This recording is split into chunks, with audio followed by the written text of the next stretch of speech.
All right, let's give Brock Bowers a lot of credit, guys. We've focused on all the things Georgia's doing wrong and what they got to fix.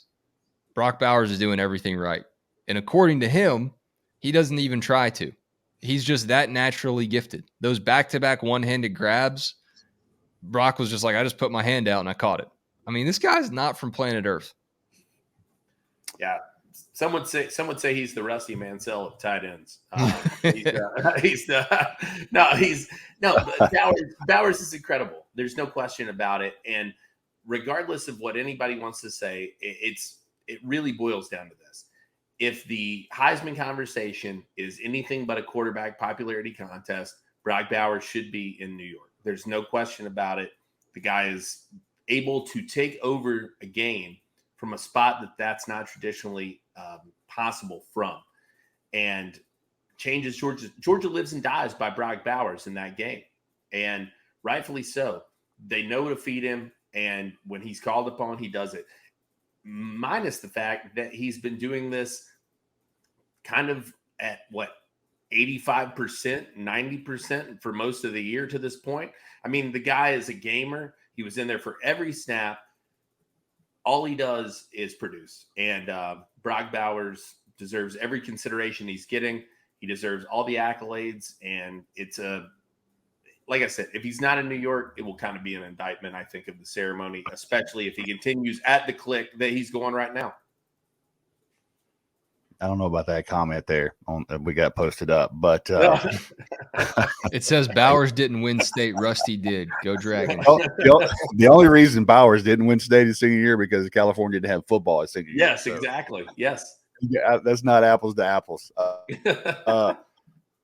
Somebody told me today, someone I trust inside that building, and said, hey, Brock Bowers is Nick Chubb in every possible way. But he impacts the game a lot more because he is such a weapon in the pass game. And I thought for a second, I was like, about that. And then I thought, you know what? They're right. That the way he is able to impact a game in explosive plays, Brock Bowers, man, he's special. We said it. We've all said it. So after Saturday, he would have 2 more home games? Is that correct? Missouri? Yeah. And Ole Miss. Ole Miss. So I'm telling you, Georgia fans, go watch 19 play. He is special.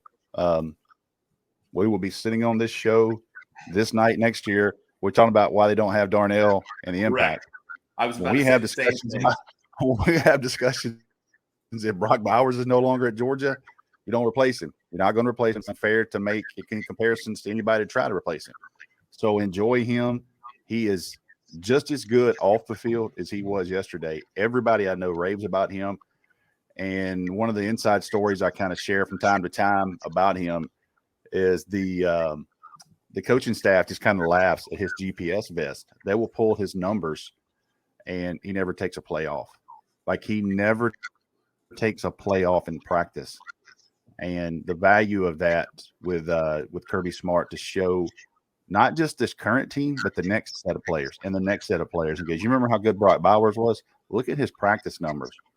He was the number one person in reps at a high speed every single day. This guy's an alien. I thought CBS did a great job highlighting not just everything that he does as a player with the ball in his hands, but all the hidden yardage that comes from Brock Bowers just being on the field. He ran a little out route towards the sideline and took 2 Auburn players with him, and that turned into a long first down to either Rosmy Jack Saint or it was. That's who it was. It was. Yeah, and it's just those little things, guys, that he's special for sure. He's a highlight reel of a player. But when I think about the Heisman, traditionally, I'm not a Heisman voter, but when you think about what the Heisman Trophy is all about, it's the best player on the best team who wouldn't be that good of a team if that dude wasn't on the team. And to me, that's Brock Bowers. That game yesterday summed it up for me. He won the game for the team on that winning drive and made every play. And on the plays that he didn't score, he was doing everything to fool Auburn's defense into thinking that we better not let him score. So that opens everybody else up. It's in a different way. It's like having a quarterback that can scramble, that, that cliche, you take someone away. You take a defender out of the play because you got to account for him. And that's what Georgia does with Brock Bowers. And it's crazy to watch, man. That game-winning touchdown just looked so easy. Like it wasn't even like dramatic how he scored. No one could catch him. And I remember when Todd Gurley was a freshman, they showed a kind of like this highlight reel of dudes that just took bad angles on him because they underestimated him because he was a freshman. There might have been some of that with Brock Bowers as a freshman, but there's no underestimating him now, man. And people still take what look like bad angles, but it's just because he's that much better than them. No, he's a freak. I think too, some of it's fear based. I think that you're worried. Brock Bowers is about to put you on SportsCenter. I mean, like, you've got to be concerned about that every time he has the ball and he's standing in front of you. So guys may be taking bad angles, but it's probably because they're pulling up a little bit. Like, how do I even approach what's about to happen? Well, good luck to Kentucky as they game plan against Brock Bowers. I know there's a lot on tape that Georgia looks like, can be exposed, and Kentucky will probably do that from time to time on Saturday. 17 points is too much. Yeah, go ahead. Did the Auburn DC really tweet that? Was that really his? We confirm that. Did y'all see the tweet from the Auburn DC? No, I didn't see that. I was about to pull up the tweet that y'all just texted me before the show. I don't know. I don't know what the Auburn DC thing was. So somebody tweeted at him and said, "Hey, why didn't we double cover Brock Bowers?" And he was like, I guess you didn't watch a game. We had him bracket covered. He quote tweeted the guy. So it looked real to me, like his real account. So Ron Roberts, if you can pull that up, it was up there yesterday. But that was crazy to see a DC come back at a fan. That, you know what that tells you is frustration, because you're like, you damn right, we double covered this guy. We tried to do everything we could, and he still got into us. If you're gonna take the social media as an NCAA defensive coordinator and say, look, what do you want us to do, man? Tried. Ultimately. This is a great tweet here that y'all just sent me before the show. Arn Anderson. I'll read it out loud. To Kirby Smart, his staff, and Georgia football. As a Georgia boy and a huge fan of football, I would just like to send Coach Smart, his staff, and the Georgia Bulldogs a huge thank you for providing some incredible Saturday drama. Nothing more exciting than waiting to see who will step up each week. Nothing to do but make Brock Bowers an honorary horseman. Congrats, Arn Anderson. And that's a tweet that is right up these two guys' alley on the show with me tonight. Insane. I'm emotional. I mean, I'm telling you, I said it on Twitter. I said it on the board. I would set a Heisman Trophy on fire if they would have welcomed me to be a horseman. Like, as a kid, man, like, that was those were the dudes. Like, you could not. There was nothing better than being a horseman, man. That is yeah, absolutely, man. That's as cool as it gets. I think that is so unique. I think it's so interesting, and I think it's does it mean anything in the grand scheme? No, of course not. But it's a real testament that people of that ilk, and we can say Arn Anderson's a legend in his. There's no question about it. I think Roos's eyes are wet right now. Dude. Listen, I am a huge fan. I'm a huge sportsman fan. And I think I'm from Rome, and I don't have the emotion right now that Roos has got. I mean, I know this guy growing up. I know Arn Anderson.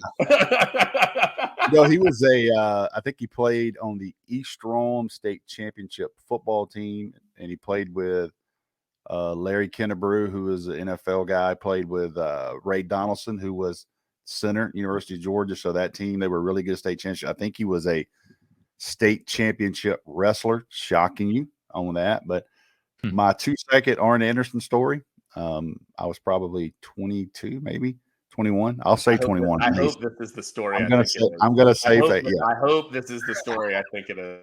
So the night that OJ Simpson ran in the Bronco, I sat in a bar in Rome in a booth with Arn Anderson drinking pitchers of Miller High Life. And it was probably one of the top 4 or 5 moments of my life, listening to him tell stories.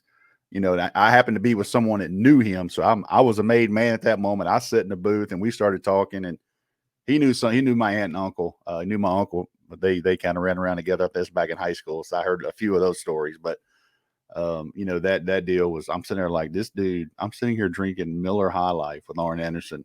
I think I peaked at 22 right there that night, but it was crazy. Well, if you didn't, I think that's probably got to be a top 5 night culturally and individually that anyone's ever had in Rome, Georgia. I don't think there's any doubt about that. Without ending up in jail. I will say that. There you go. That's nobody ended up in jail. We made it home. So yeah, that was cool. I would rather, as a tight end, just me personally, at any position, I'd rather be a 4 horseman than date Taylor Swift. Oh yeah, 4 horsemen's for life, and so is the breakup album. This is teetering on a little much now. It was really cool. This is Bark After Dark territory. Bark After Dark, and then I'm I turn on to watch a game and I thought, you know what, they'll show her as she comes in the stadium, and now it's like when the Jets get a first down, they show her. I'm like, dude, she's not even there for the Jets. Can we chill? So, well, Brock Bowers might have both, on the table for him. We'll see what happens.